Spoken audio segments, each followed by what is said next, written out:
Vida Saudável tá no ar e a gente segue realizando o distanciamento social tão importante em tempos de pandemia e por essa razão as nossas entrevistas elas continuam sendo realizadas no formato virtual. No programa de hoje você vai saber o que é saúde e o que é bem-estar. Nada mais importante do que a gente cultivar essas duas coisas, né? Nesse tempo de coronavírus. A gente vai falar sobre saúde, sobre bem-estar e também como a nutrição, como a alimentação, ela pode contribuir para que a gente alcance uma vida mais plena e mais saudável. Tudo isso no nosso programa, então não sai daí que daqui a pouquinho a gente tá de volta.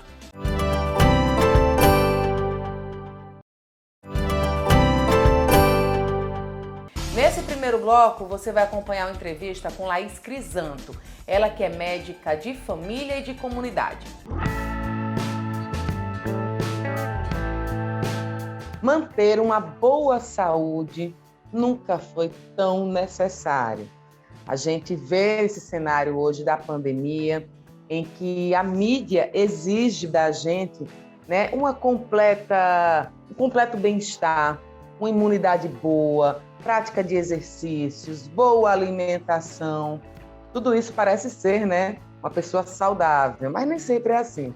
Para falar sobre esse assunto, eu convidei Laís Crisanto, ela que é médica da família e comunidade, para explicar para a gente o que é saúde.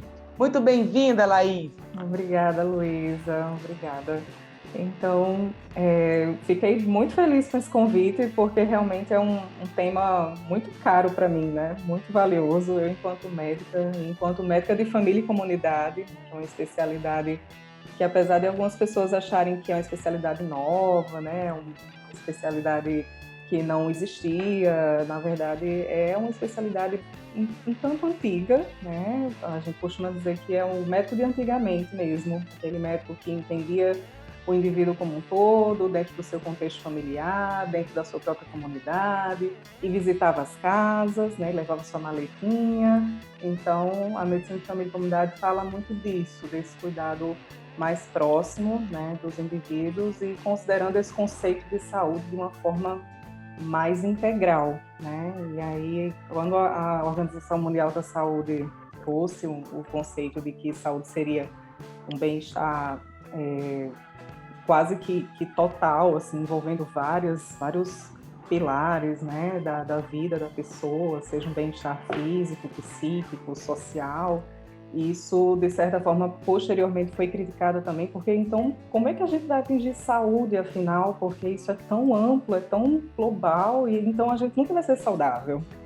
E aí temos que ter alguns cuidados sobre isso também, sobre esse conceito tão amplo, né? E como é que a gente se insere dentro disso também de forma mais consciente, né? Sabendo dos nossos limites, sabendo dos limites dos nossos contextos políticos e sociais também, porque senão isso pode trazer uma grande frustração. E aí, como é que tem sido o acompanhamento dessas famílias, né, dessas pessoas, nesse contexto de pandemia? A pandemia, ela nos trouxe um passo bem importante de evolução na prática médica, né, nas condutas médicas, e isso não falo só do profissional médico, mas dos profissionais da saúde como um todo, que foi a telemedicina, né? Então, acabou que evoluímos a largos passos nisso, especialmente aqui no Brasil, em que o próprio Conselho Federal de Medicina não reconhecia essa prática como uma prática aconselhável, legítima, e desde que a pandemia se instalou, precisamos regulamentar isso de forma mais coerente, né? Porque, afinal, não podemos mais receber nossos pacientes no consultório, nem frequentar de forma mais assídua as casas deles, né?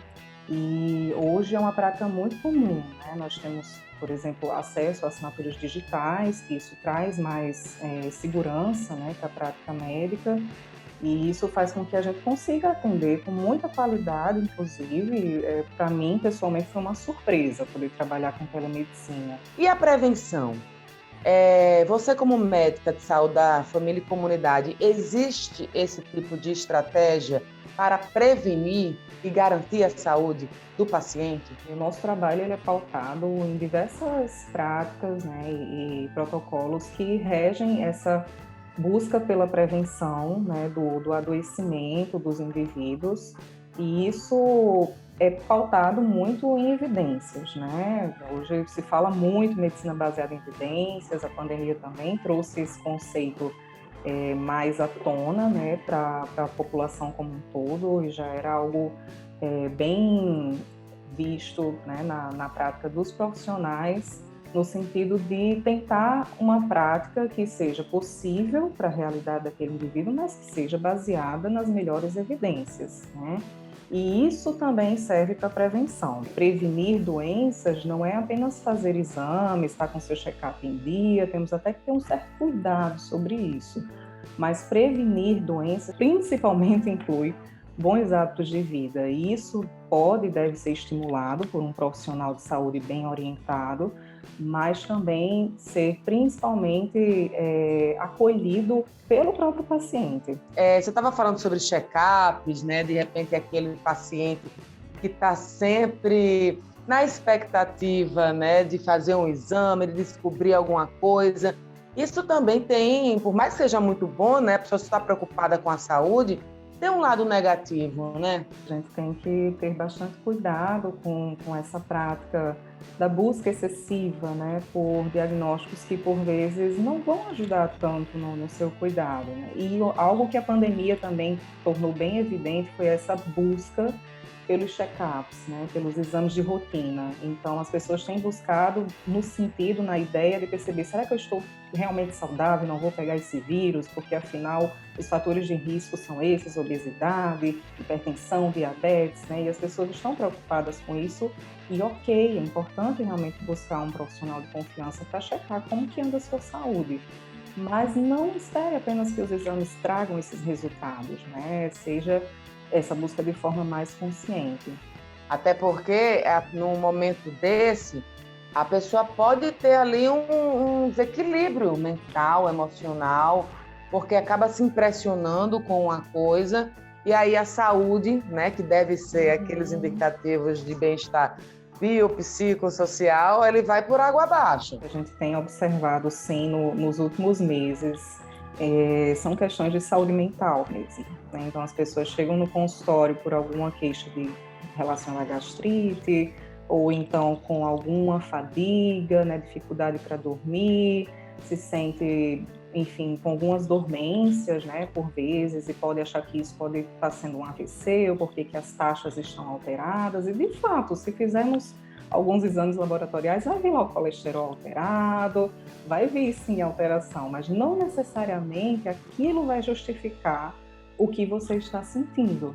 Então, daí vem o conceito de overdiagnosis, né? de sobrediagnóstico, que é um conceito que também não é tão novo, mas pouco falado. Se formos buscar algumas publicações científicas sobre isso, há muito pouco, porque, de certa forma, Luísa, há um interesse por trás das indústrias como um todo, né? de não trazer isso à tona, né? De querer que as pessoas realmente busquem por exames, busquem por medicamentos. Então, precisamos estar muito atentos a isso também durante essa relação de cuidado, né, com um profissional da saúde e buscar se informar. E eu queria saber se você tem redes sociais para que a gente possa acessá-la, né? Sim, vocês podem me encontrar no Instagram, né, o meu nome mesmo, Laís.Crisanto, @Laís.Crisanto. Lá tem algumas informações que eu estou trazendo também sobre esses conceitos mais amplos de saúde, né, e como que isso se insere na nossa rotina, né, práticas que são mais confiáveis, mais realistas, né, e lá também vocês podem encontrar o meu e-mail e telefone, né, mais facilmente.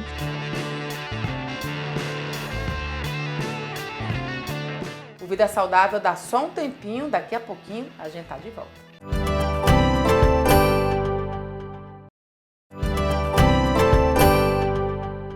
Bom, depois de um estado de definhamento, que tal começar a florescer? Quem dá essas dicas pra gente agora é a neurocientista Geice Araújo.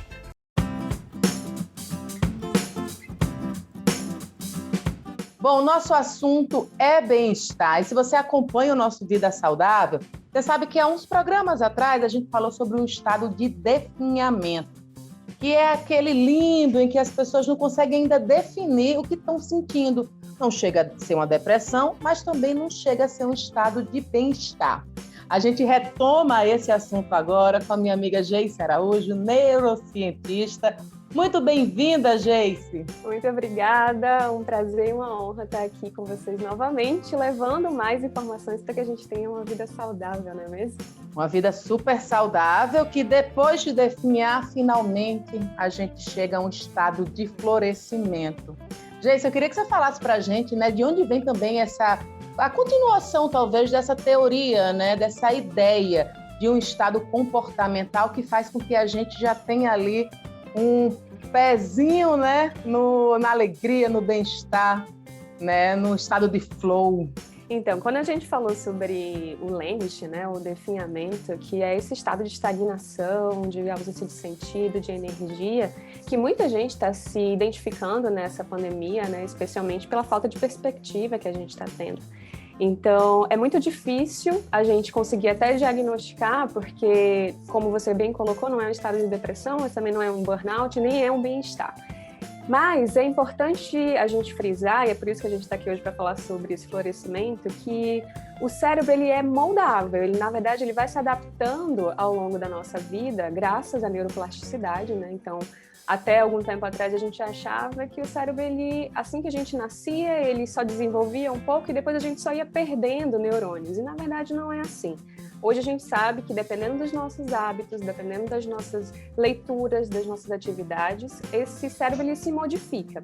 E pensando nisso, nessa modificação, quando a gente começa a cultivar, né, que a gente chama de boas qualidades da nossa mente, como compaixão, como uma consciência dos meus pensamentos, a gente começa a construir ou a fomentar essa trilha do autoconhecimento que vai levar a gente a florescer enquanto ser humano, né? Então, existe um neurocientista chamado Richard Davidson, que ele trabalha muito com essa questão do florescimento humano, trazendo aspectos do bem-estar que podem ser treináveis, e sim, ele considera o bem-estar como uma habilidade, para que a gente consiga florescer enquanto ser humano. Quer dizer que o bem-estar ele pode ser conquistado, uma vez que a gente siga, de repente, ali uma rotina, umas regras? Existem hábitos e existem exercícios que a gente pode colocar na nossa rotina que vai sim nos ajudar a treinar essa habilidade de estar bem,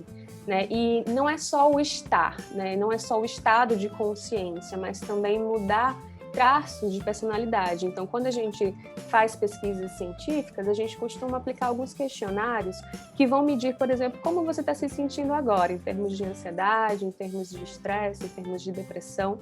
E existem duas categorias, que é o estado, como eu estou, e o traço, que são tendências que eu tenho. Então, tem pessoas que têm tendências a serem um pouco mais melancólicas, pessoas que têm tendências a não conseguirem, por exemplo, permanecerem no momento presente. Então, esse traço, ele também é, sim, modificável a partir de alguns exercícios, né? Como, por exemplo, a prática de meditação, que é uma coisa que a gente sempre traz aqui. E é o mesmo Richard Davidson que você havia falado, que estabelece esses 4 pilares do bem-estar, Geice? Exatamente, né? Ele tem uma pesquisa há muitos anos em torno principalmente da compaixão, e a compaixão que é sim um dos pilares, né? E é muito interessante quando a gente começa a aplicar, a entender sobre esses 4 pilares e a fomentar um caminho, né? Colocar em prática exercícios que facilitem o cultivo desses 4 pilares, como a gente vai sim florescendo enquanto seres. Então, quais seriam esses 4 pilares, né? Então, primeiro é a conexão. Então, a gentileza, a empatia, como eu me sinto conectado com outras pessoas, né? Então, as pessoas, segundo o Richard Davidson e algumas pesquisas que ele traz, elas têm uma tendência a serem naturalmente altruístas, a se ajudarem, a reconhecerem o sofrimento do outro ser humano que está na nossa frente. Então, trabalhar essa gentileza, essa compaixão, essa empatia faz com que a gente se conecte mais com as pessoas, e nós, como seres sociais, precisamos dessa conexão para que a gente se sinta pertencente a um grupo. O segundo pilar que eu queria trazer para vocês, que o Richard Davidson traz, é o awareness, ou a consciência. O que seria isso, né? Eu conseguir perceber como que a minha mente está funcionando. Então, a gente já fez um programa falando sobre meta-awareness, né? Dessa capacidade que eu tenho de conseguir entender que aquele pensamento é um pensamento, de eu saber que eu estou pensando, estar consciente. É uma habilidade de metacognição, não foi assim que você chamou?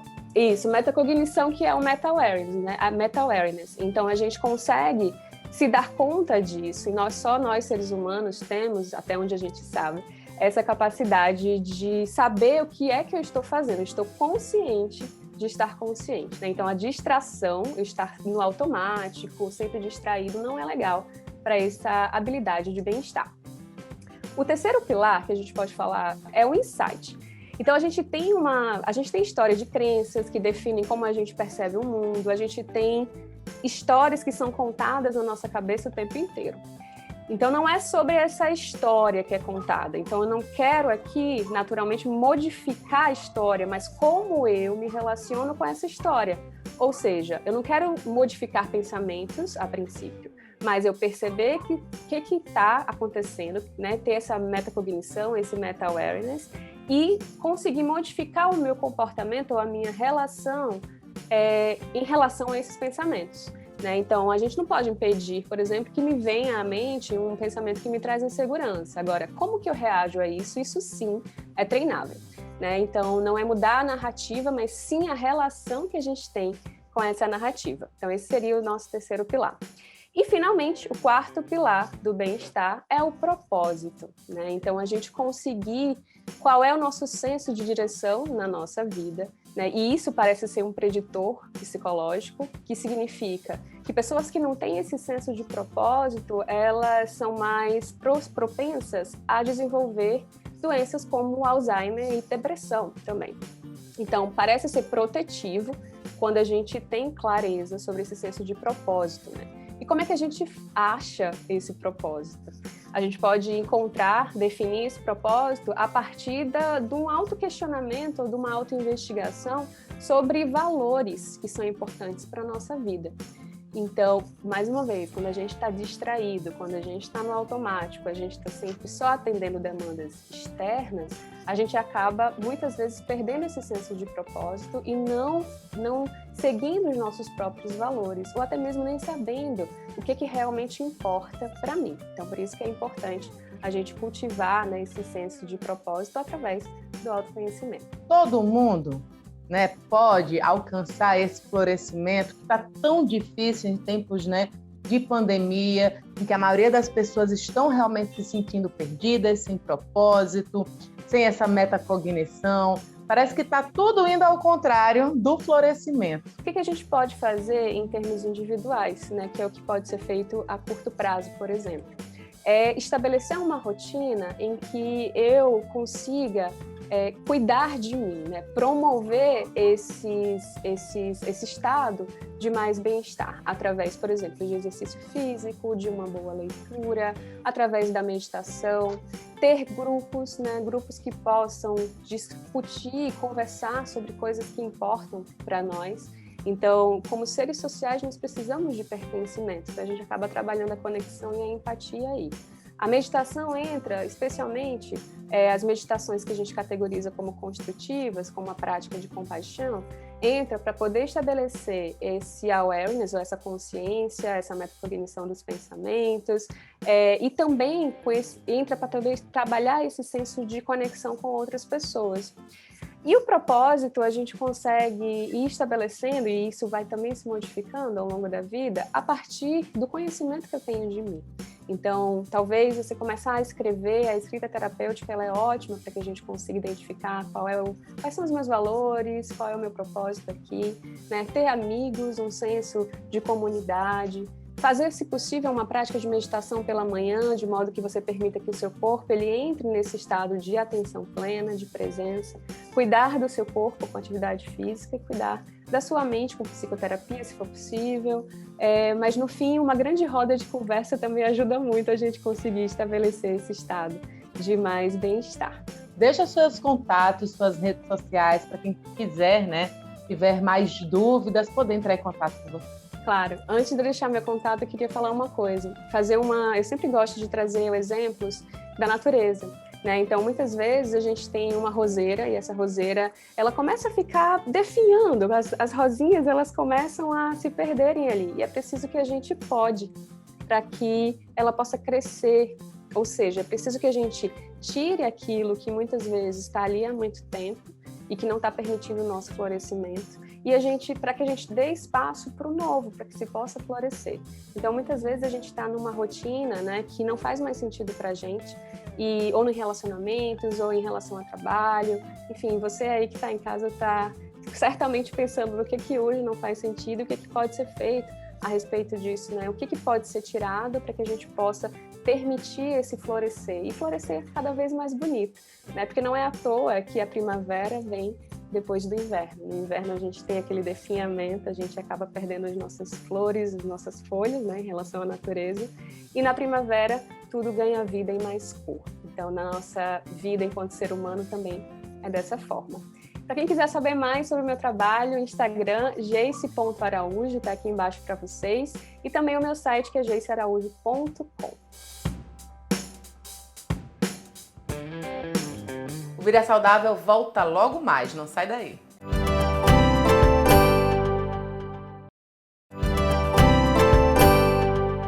Você já ouviu falar em alimentação intuitiva, nutrição comportamental e como essas formas de alimentação, né, esses novos modelos de alimentação podem contribuir para que a gente tenha uma vida mais saudável? Quem fala sobre isso para a gente agora é a nutricionista Mariana França.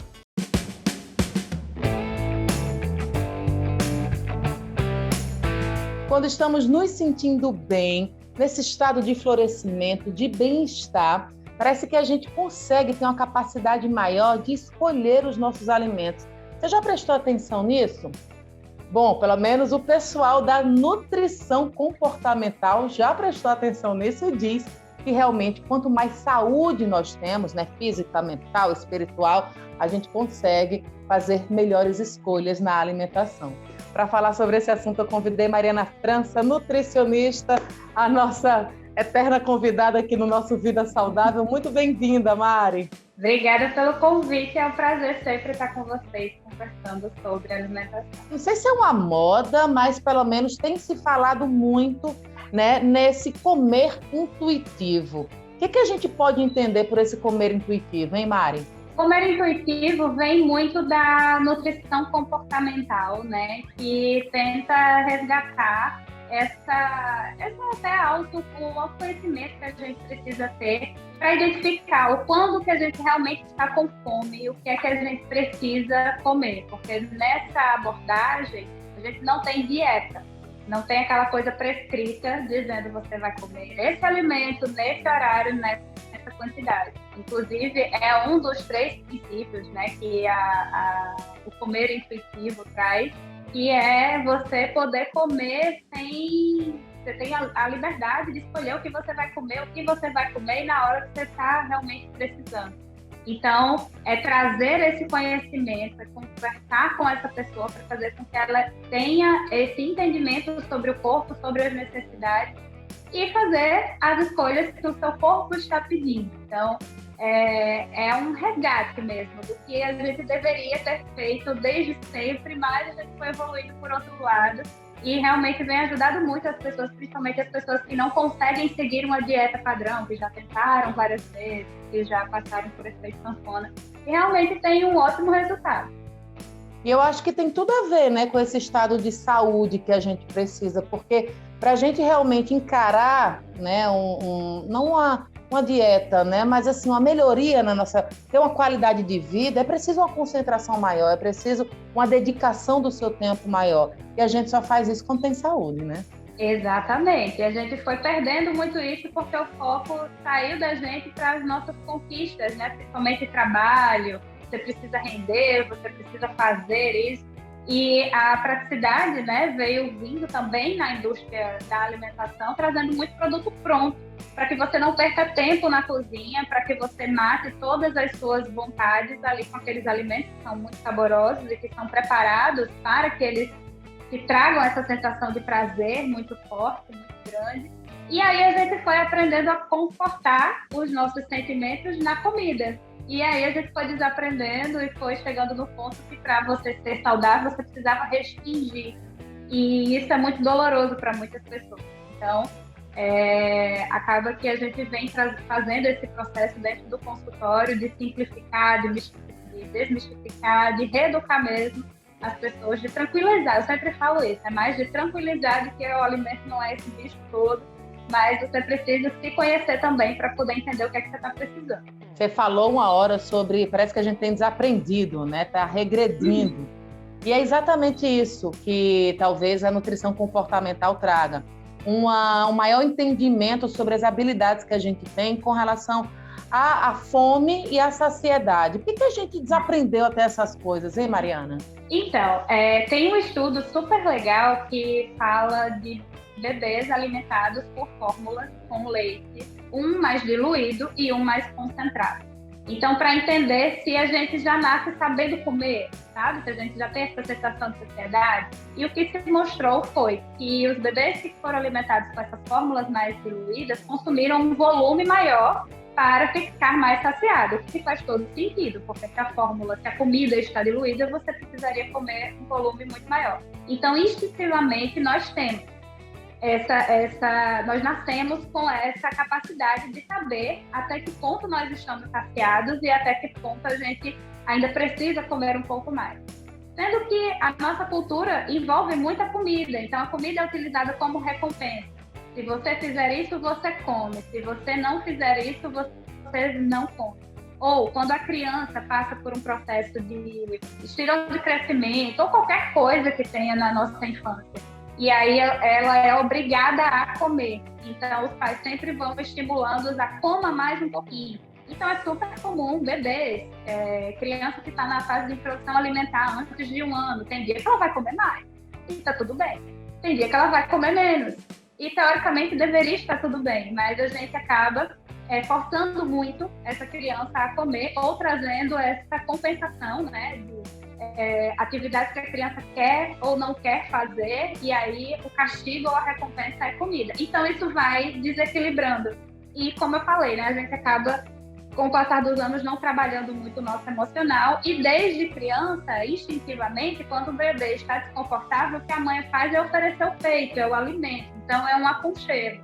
E é muito importante, mas o nosso cérebro também entende muito que a comida é o nosso refúgio, é o nosso conforto. Então, quando a gente está muito triste, às vezes, muita gente fica sem fome, mas a grande maioria quer comer aquela coisa específica, geralmente é um alimento que remete à sua infância e tal. Então, a gente vai desaprendendo, a gente vai desprogramando isso que já estava programado lá desde que fomos feitos e chegamos nesse mundo. E isso vai fazendo com que venha aí, ao longo dos anos, desencadeando alguns problemas relacionados a peso, a excesso ou a carência do alimento. A gente não poderia deixar de falar que nesse dia 4 de junho é o Dia Mundial de Conscientização dos Transtornos Alimentares. Mário, eu queria que você deixasse uma palavra a respeito dessa data tão simbólica, né? E a gente está aqui cumprindo o nosso papel institucional de levar informação para o pessoal que está em casa. É uma data muito importante, Lu, que a gente precisa sempre conversar, porque as pessoas associam o transtorno alimentar à bulimia, que é você provocar o vômito ou você tomar laxante, ou a própria anorexia, que é você não querer comer de forma alguma. Mas tem vários transtornos alimentares e que hoje as redes sociais acabam estimulando muito por conta de toda essa visibilidade, que eu acho bem importante, porque educa muitas vezes, mas por outro lado, também faz com que a gente crie outras expectativas. Então, tem várias pessoas desenvolvendo vários transtornos de só posso comer saudável, o terrorismo nutricional de que Deus me livre comer tal coisa, ou eu não sou tão bonita assim porque eu não tenho o corpo ou a barriga, ou enfim, alguma característica do corpo de uma outra pessoa que você admira e que você só vê aqueles segundos ali na internet que está comendo saudável, mas você não sabe que ela também come uma batata frita e que está tudo bem, ela continua daquele jeito, mesmo sem comer 100% do tempo. Pessoas que estão desenvolvendo transtornos para fazer atividade física demais. Então, não é difícil chegar no consultório, pessoas que praticam 4 horas por dia de atividade física, querendo chegar em um corpo, em um físico que não é por ali, não é esse caminho. Então, é importante a gente trazer esse assunto. As pessoas precisam entender que cada corpo tem a sua individualidade, tem a sua característica, e o hábito alimentar também. Então, se privar muito ou ter crises, picos de compulsão demais por algum alimento, isso pode ser sim um transtorno alimentar e você precisa de ajuda. Então, assim como a gente precisa dos professores para aprender uma atividade, a gente precisa dos profissionais que trabalham com alimentação, no caso dos nutricionistas, para te ensinar qual é a melhor alimentação que você precisa ter para a sua rotina, para aquele período, naquele momento. Então, sempre busquem ajuda, tá? Não tentem fazer sozinhos, porque vocês podem aí gerar um gatilho para um transtorno alimentar que aí vai ser mais complicado de tratar. Então, sempre procurem ajuda, isso está muito mais próximo do que você imagina, mas tem como a gente contornar com uma boa avaliação. Eu queria que você deixasse, então, suas redes sociais, para o pessoal que está em casa poder entrar em contato com você.